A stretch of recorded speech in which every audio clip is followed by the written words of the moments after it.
If you want to upgrade your 3x3, the Tornado V3 is the one you shouldn't miss.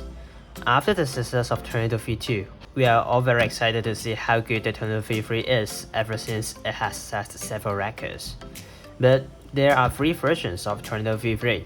Which one should you get? Hello everyone, Andy here, and today we are going to take an in-depth look at the Tornado V3. In-depth look. So there are 3 versions of Tornado V3 and we are going to take a look at them to see what's the difference between them.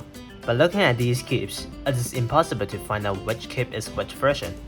What's more, it's still hard to distinguish even you try to do turns to feel their differences. This just shows how similar the Tornado V3s feel. All Tornado V3s are measured 55.5mm across, which is slightly larger than the V2. For a standard version, 69 grams, $25.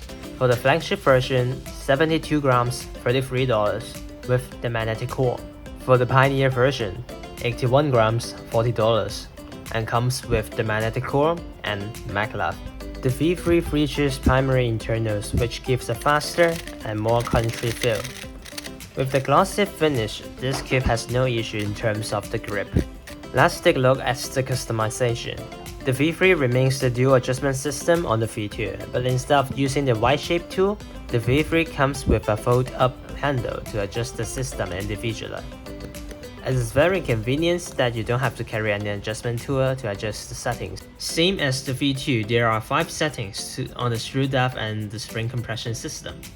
You can turn clockwise to adjust the spring compression system and counterclockwise for the screw depth. The inner circle represents the screw depth setting, while this notch represents the spring compression setting. For the magnets, it is identical to the V2, but the spring that supports the magnet capsule has become stronger, so it won't be shifted to another setting easily. However, it is not convenient as it requires 24 times in order to adjust the magnet strength of the entire cube. For the flagship and Pioneer versions, you can adjust the magnet strength of the core magnets. I guess the magnet adjustment system could still be improved. It would be fantastic if there is a dual adjustment system on the corners to adjust the edge corner magnets and the core magnets at the same time, but it won't be realistic. So the major problem on the V2 is obviously the corner cutting, and it is definitely improved on the V3, but I don't think it is good enough.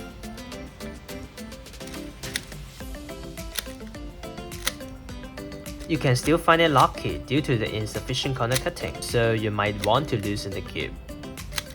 Another issue is the center cap. On the V2, it could break easily if you put the center cap back in the wrong orientation. Although it doesn't matter on the V3, I still find the center cap annoying because it is quite difficult to take it off. Before talking about my thoughts on each cube individually as well as my setup, please consider liking this video and subscribing to my channel. Thank you so much. So I looped with Angstrom Gravitas and Dignitas, which is my favorite setup. For the standard version, I think it is a direct upgrade from the V2, but I could feel that the V3 is slightly faster than the V2, as well as being less stable. My settings are screw depth at 3, spring compression at 4, and magnets at 4. This setting provides a controllable feel that I am looking for, and the magnets could maintain a good strength to hold the pieces together. For the flagship version, my settings are screw depth at 3, spring compression at 3, and magnets at 3. The core magnets play an important role in making the cube feel better. The feeling on the level 4 magnets on the standard version is different from the level 3 magnets on the flagship version. The flagship version has a more stable feel due to the core magnets.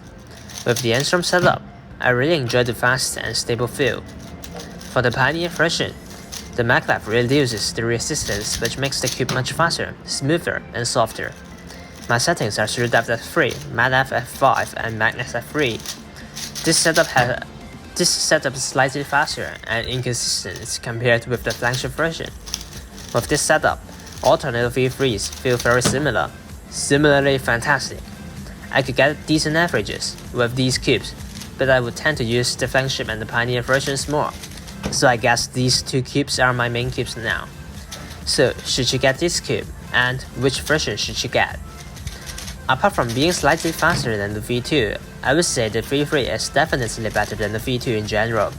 In particular, I think the Tornado V3 is one of the best 3x3s on the market. I would recommend getting the flagship version if you want a stable, controllable feel. You might consider the Pioneer version if you want the cube to be faster, or a standard version if you don't have enough budget. So you can get the stock version or the premium versions at TheCubicle.com. The N-Storm Tornado V3 flagship will probably be the top favorite, so you might consider getting that setup. And also, don't forget to use my code ENDER102 for 5% off your entire order, as well as supporting my channel. Hope you find this review helpful and thanks for watching.